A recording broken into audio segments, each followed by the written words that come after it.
Hey guys, Dad loves you. Here's another episode of Aesop for Children. The Shepherd and the Lion. A shepherd, counting his sheep one day, discovered that a number of them were missing. Much irritated, he loudly and boastfully declared that he would catch the thief and punish him as he deserved. The shepherd suspected a wolf of the deed, and so went out towards a rocky region among the hills, where there were caves infested by wolves. But before starting out, he made a vow to Jupiter that if he would help him find the thief, he would offer a fat calf as a sacrifice. The shepherd searched a long time without finding any wolves, but just as he was passing near a large cave on the mountainside, a huge lion stalked out, carrying a sheep. In great terror, the shepherd fell on his knees. Alas, O Jupiter, man does not know what he asks. To find the thief I offered to sacrifice a fat calf. Now I promise you a full-grown bull if you but make the thief go away. The moral of this story is, we are often not so eager for what we seek after we have found it. Do not foolishly ask for things that would bring ruin if they were granted. The Dog and His Reflection. A dog, to whom the butcher had thrown a bone, was hurrying home with his prize as fast as he could go. As he crossed a narrow footbridge, he happened to look down and saw himself reflected in the quiet water as if in a mirror. But the greedy dog thought he saw a real dog carrying a bone much bigger than his own. If he had stopped to think, he would have known better, but instead of thinking, he dropped his bone and sprang at the dog in the river, only to find himself swimming for dear life to reach the shore. At last he managed to scramble out, and as he stood sadly thinking about the good bone he had lost, he realized what a stupid dog he had been. The moral being, it is very foolish to be greedy. The Hare and the Tortoise. A hare was making fun of the tortoise one day for being slow. "Do you ever get anywhere?" he asked with a mocking laugh. "Yes," replied the tortoise, "and I get there sooner than you think. I'll run you a race and prove it." The hare was much amused at the idea of running a race with the tortoise, but for the fun of the thing, he agreed. So the fox, who had consented to act as judge, marked the distance and started the runners off. The hare was soon far out of sight, and to make the tortoise feel very deeply how ridiculous it was for him to try to race with a hare, he lay down beside the course to take a nap until the tortoise should catch up. The tortoise, meanwhile, kept going slowly but steadily, and, after a time, passed the place where the hare was sleeping. But the hare slept on very peacefully, and when at last he did wake up, the tortoise was near the goal. The hare now had to run his swiftest, but he could not overtake the tortoise in time. The moral of this story is, the race is not always to the swift. The Bees and Wasp and the Hornet. A store of honey had been found in a hollow tree, and the wasps declared positively that it belonged to them. The bees were just as sure that the treasure was there. The argument grew very pointed, and it looked as if the affair could not be settled without a battle, when at last, with much good sense, they agreed to let the judge decide the matter. So they brought the case before the Hornet, justice of the peace in that part of the woods. When the judge called the case, witnesses declared that they had seen certain winged creatures in the neighborhood of the hollow tree, who hummed loudly and whose bodies were striped, yellow and black, like bees. Counsel for the Wasps immediately insisted that this description fitted his clients exactly. Such evidence did not help Judge Hornet to any decision, so he adjourned court for 6 weeks to give him time to think it over. Then, when the case came up again, both sides had a large number of witnesses. An ant was first to take the stand, and was about to be cross-examined when the wise old bee addressed the court. "Your Honor," he said, "the case now has been pending for 6 weeks. If it is not decided soon, the honey will not be fit for anything. I move that the bees and the wasps be both instructed to build a honeycomb. Then we shall soon see to whom the honey really belongs. The wasps protested loudly. The wise Judge Hornet quickly understood why they did so. They knew they could not build a honeycomb and fill it with honey. "It is clear," said the judge, "who made the comb and who could not have made it. The honey belongs to the bees." The moral being, ability proves itself by deeds. The Lark and her young ones. A lark once made her nest in a field of young wheat. As the days passed, the wheat stalks grew tall, and the young birds, too, grew in strength. Then one day, when the ripe golden grain waved in the breeze, the farmer and his son came into the field. "This wheat is now ready for reaping," said the farmer. "We must call in our neighbors and friends to help us harvest it." The young larks in their nest close by were much frightened, for they knew they would be in great danger if they did not leave the nest before the reapers came. When the mother lark returned with food for them, they told her what they had heard. "Do not be frightened, children," said the mother lark. "If the farmer said he would call his neighbors and friends to help him do this work, this wheat will not be reaped for a while yet." A few days later, the wheat was so ripe that when the wind shook the stalks, a hail of wheat grains came rustling down on the young larks' heads. "If this wheat is not harvested at once," said the farmer, "we will lose half the crop. We cannot wait any longer for help from our friends. Tomorrow we must set to work ourselves." When the young larks told their mother what they had heard, she said, "Then we must be off at once. When a man decides to do his own work and not depend on anyone else, then you may be sure that there will be no more delay." There was much fluttering and trying out of wings that afternoon, and at sunrise next day, when the farmer and his son cut down the grain, they found an empty nest. The moral: self-help is the best help. The Cat and the Old Rat. There once was a cat who was so watchful that a mouse hardly dared show the tip of his whiskers for fear of being eaten alive. That cat seemed to be everywhere at once, with his claws all ready for a pounce. At last the mice kept so closely to their dens that the cat saw he would have to use his wits well to catch one.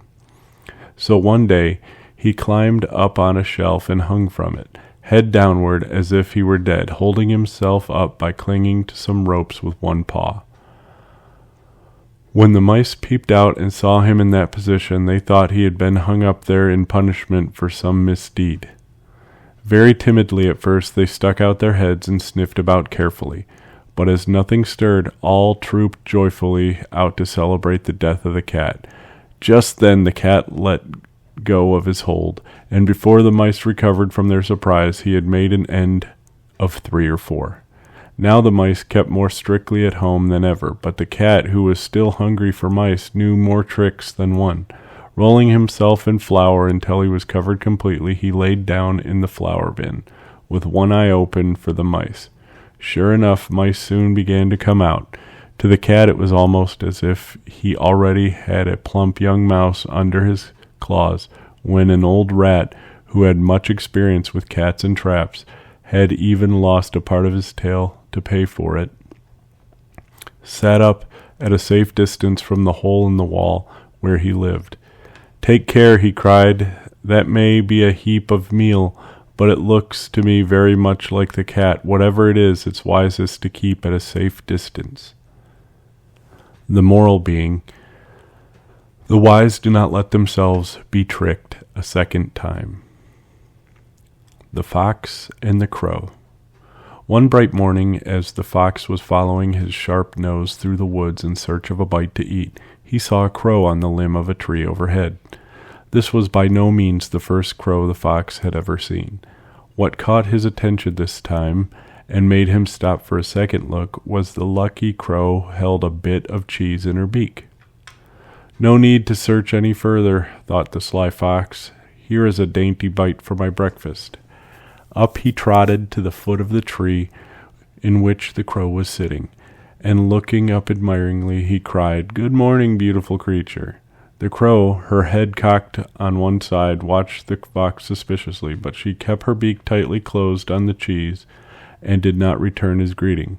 "What a charming creature she is," said the fox. "How her feathers shine! What a beautiful form, and what splendid wings! Such a wonderful bird should have a lovely voice, since everything else about her is so perfect. Could she just sing one song, I know I would hail her Queen of Birds." Listening to these flattering words, the crow forgot all her suspicion and also her breakfast. She wanted very much to be called Queen of Birds, so she opened her beak wide and to utter her loudest caw, and down fell the cheese straight into the fox's open mouth. "Thank you," said Master Fox sweetly as he walked off. "Though it is cracked, you have a voice sure enough, but where are your wits?" The moral of this fable is, the flatterer lives at the expense of those who will listen to him. The Ass and its Shadow. A traveler had hired an ass to carry him to a distant part of the country. The owner of the ass went with the traveler, walking beside him to drive the ass and point out the way. The road led across a treeless plain where the sun beat down fiercely. So intense did the heat become that the traveler at last decided to stop for a rest, and there was no other shade to be found. As there was no other shade to be found, the traveler sat down in the shadow of the ass. Now the heat had affected the driver as much as the traveler, and even more, for he had been walking. Wishing also to rest in the shade cast by the ass, he began to quarrel with the traveler, saying he had hired the ass and not the shadow it cast. The two soon came to blows, and while they were fighting, the ass took to its heels. The moral being, in quarreling about the shadow, we often lose the substance. The Miller, His Son, and the Ass. One day, a long time ago, an old miller and his son were on their way to market with an ass which they had hoped to sell. They drove him very slowly, for they thought they would have a better chance to sell him if they kept him in good condition. As they walked along the highway, some travelers laughed loudly at them. "What foolishness," cried one, "to walk when they might as well ride." The most stupid of the three is not the one you would expect it to be. The miller did not like to be laughed at, so he told his son to climb up and ride. They had gone a little further down the road when 3 merchants passed by. "Oh ho, what have we here?" they cried. "Respect old age, young man, get down and let the old man ride." Though the miller was not tired, he made the boy get down and climbed himself up to ride, just to please the merchants. At the next turnstile they overtook some women carrying market baskets loaded with vegetables and other things to sell. "Look at the old fool," exclaimed one of them, "perched on the ass while that poor boy has to walk." The miller felt a bit vexed, but to be agreeable he told the boy to climb up behind him. They had no sooner started out again than a loud shout went up from another company of people on the road. "What a crime," cried one, "to load up that poor dumb beast like that. They look more able to carry the poor creature than he is to carry them. They must be on their way to sell the poor thing's hide," said another. The miller and his son quickly scrambled down, and a short time later the marketplace was thrown into an uproar as the two came along carrying the donkey slung from a pole. A great crowd of people ran to get a closer look at the strange sight. The ass did not dislike being carried, but so many people came up to point at him and laugh and shout that he began to kick and bray, and then, just as they were crossing a bridge, the ropes that held him gave way, and down he tumbled into the river. The poor miller now set out sadly for home. By trying to please everybody, he had pleased nobody and lost his ass besides. The moral is, if you try to please everyone, you will please no one. The Ant and the Dove. A dove saw an ant fall into a brook. The ant struggled in vain to reach the bank, and in pity the dove dropped a blade of straw close beside it. Clinging to the straw like a shipwrecked sailor to a broken spar, the ant floated safely to shore. Soon after, the ant saw a man getting ready to kill the dove with a stone, But just as he cast the stone, the ant stung him in the heel so that the pain made him miss his aim, and the startled dove flew safe to the safety in a distant wood. The moral being, a kindness is never wasted. The Man and the Satyr. A long time ago, a man met a satyr in the forest and succeeded in making friends with him. They soon became the best of comrades, living together in the man's hut. But one cold winter evening, as they were walking homeward, the satyr saw the man blow on his fingers. "Why do you do that?" asked the satyr. "To warm my hands," the man replied. When they reached home, the man prepared 2 bowls of porridge. These he placed steaming hot on the table, and the comrades sat down very cheerfully to eat the meal. But much to the satyr's surprise, the man began to blow into his bowl of porridge. "Why do you do that?" he asked. "To cool my porridge," replied the man. The satyr sprang hurriedly to his feet and made for the door. "Goodbye," he said. "I've seen enough. A fellow that blows hot and cold in the same breath cannot be friends with me." The moral of this story is, the man who talks for both sides is not to be trusted by either. The Wolf, the Kid, and the Goat. A mother goat was going to market one morning to get provisions for her household, which consisted of but one little kid and herself. "Take good care of the house, my son," she said to the kid as she carefully latched the door. "Do not let anyone in unless he gives you this password: Down with the wolf and all his race." Strangely enough, a wolf was lurking near and heard what the goat had said. So as soon as Mother Goat was out of sight, up he trotted to the door and knocked. "Down with the wolf and all his race," said the wolf softly. It was the right password, but when the kid peeped through a crack in the door and saw the shadowy figure outside, he did not feel at all easy. "Show me a white paw," he said, "or I won't let you in." A white paw, of course, is a feature few wolves can show, and so Master Wolf had to go away as hungry as he had come. "You can never be too sure," said the kid when he saw the wolf making off into the woods. The moral here is, 2 sureties are better than 1. The Swallow and the Crow. The Swallow and the Crow had an argument one day about their plumage. Said the Swallow, "Just look at my bright and downy feathers. Your black stiff quills are not worth having. Why don't you dress better? Show a little pride." "Your feathers may do very well in spring," replied the Crow, "but I don't remember ever having seen you around in winter, and that's when I enjoy myself most." The moral being, friends in fine weather only are not worth much. Jupiter and the Monkey. There was once a baby show among the animals in the forest. Jupiter provided the prize. Of course, all the proud mammas from far and near brought their babies, but none got there earlier than Mother Monkey. Proudly she presented her baby among the other contestants. As you can imagine, there was quite a laugh when the animals saw the ugly, flat-nosed, hairless, pop-eyed little creature. "Laugh if you will," said Mother Monkey. "Though Jupiter may not give him the prize, I know that he is the prettiest, the sweetest, the dearest darling in the world." The moral of this story is, mother's love is blind. The Lion, the Ass, and the Fox. A lion, an ass, and a fox were hunting in company, and caught a large quantity of game. The ass was asked to divide the spoil. This he did very fairly, giving each an equal share. The fox was well satisfied, but the lion flew into a great rage over it, and with one stroke of his paw he added the ass to the pile of the slain. Then he turned to the fox. "You divide it," he roared angrily. The fox wasted no time in talking. He quickly piled all the game into one heap.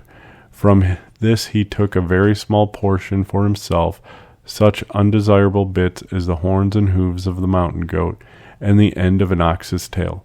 The lion now recovered his good humor entirely. "Who taught you to divide so fairly?" he asked pleasantly. "I learned a lesson from the ass," replied the fox, carefully edging away. The moral of this story is to learn from the misfortunes of others. The Lion's Share. A long time ago, the lion, the fox, and the jackal and the wolf agreed to go hunting together, sharing with each other whatever they found. One day the wolf ran down a stag and immediately called his comrades to divide the spoil. Without being asked, the lion placed himself at the head of the feast to do the carving, and, with great show of fairness, began to count the guests. 1, he said, counting on his claws, that is myself, the lion. 2, that's the wolf there. 3 is the jackal, and the fox makes 4. Then he carefully divided the stag into 4 equal parts. I am King Lion, he said when he finished. So of course I get the first part. This next part falls to me because I am the strongest. And this is mine because I am the bravest. Now he began to glare at the others very savagely. If any of you have any claim to the part that is left, he growled, stretching his claws meaningly. Now is the time to speak up. Might makes right is the moral of that story. The Mole and His Mother. A little mole once said to his mother, "Why, mother, you said I was blind, but I am sure I can see." Mother Mole saw that she would have to get such conceit out of his head, so she put a bit of frankincense before him and asked him to tell what it was. The little mole peered at it. "Why, that's a pebble." "Well, my son, that proves you've lost your sense of smell as well as being blind." The moral of this fable is, boast of one thing and you will be found lacking in that and a few other things as well. The North Wind and the Sun. The North Wind and the Sun had a quarrel about which of them was the stronger. While they were disputing this with much heat and bluster, a traveler passed along the road and wrapped in a cloak. "Let us agree," said the Sun, "that he is stronger who can strip that traveler of his cloak." "Very well," growled the North Wind, and at once sent a cold, howling wind against the traveler. With the first gust of wind, the ends of his cloak whipped around the traveler's body, but he immediately wrapped it close around him, and the harder the wind blew, the tighter he held it to him. The North Wind tore angrily at the cloak, but all his efforts were in vain. Then the sun began to shine. At first his beams were gentle, and in the pleasant warmth after the bitter cold of the north wind, the traveler unfastened his coat and let it hang loosely from his shoulders. The sun's rays grew warmer and warmer. The man took off his cap and mopped his brow. At last he became so heated that he pulled off his cloak and had to escape the blazing sunshine, threw himself down under the welcome shade of a tree by the roadside. The moral of this fable is, gentleness and kind persuasion win where force and bluster fail. The Hare and His Ears. The lion had been badly hurt by the horns of a goat which he was eating. He was very angry to think that any animal that he chose for a meal he should be so brazen as to wear such dangerous thing as horns to scratch him while he ate. So he commanded that all animals with horns should leave his domain within 24 hours. The command struck terror among the beasts.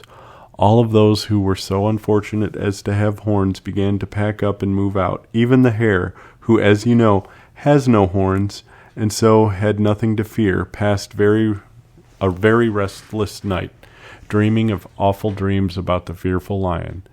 And when he came out of the warren in early morning sunshine, there saw the shadow cast by his long and pointed ear, a terrible fright seized him.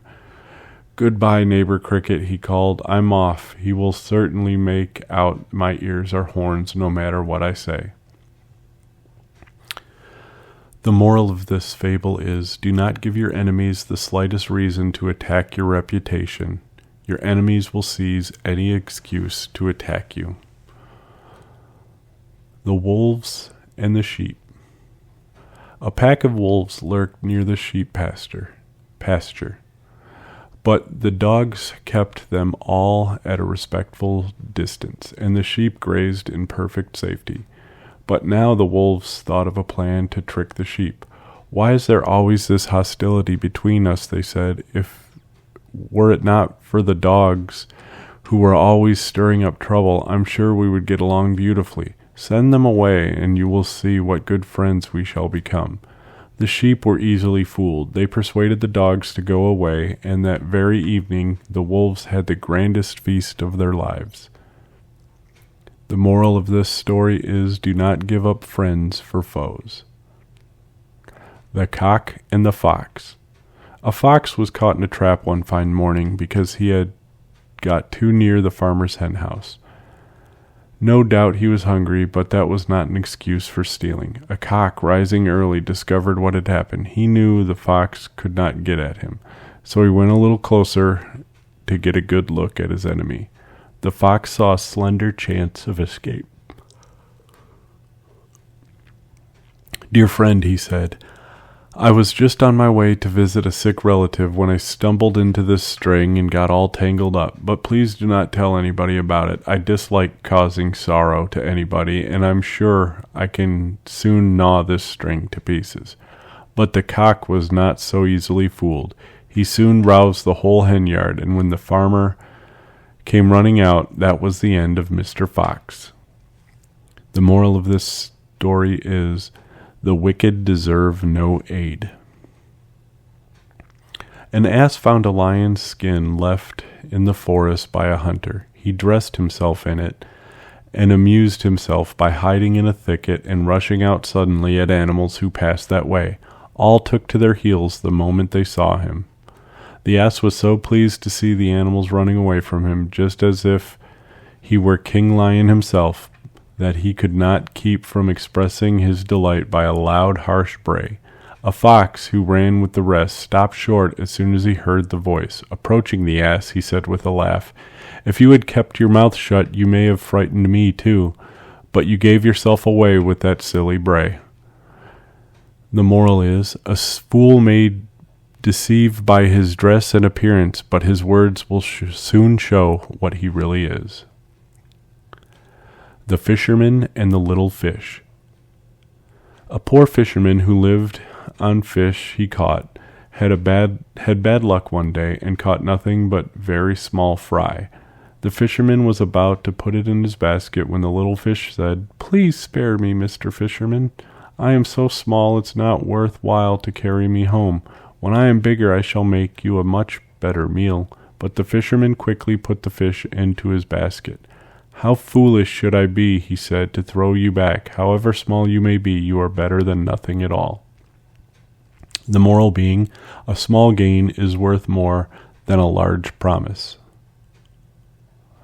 And the last story is The Fighting Cocks and the Eagle. Once there were two cocks living in the same farmyard who could not bear the sight of each other. At last, one day they flew up to fight it out, beak and claw. They fought until one of them was beaten and crawled off to a corner to hide.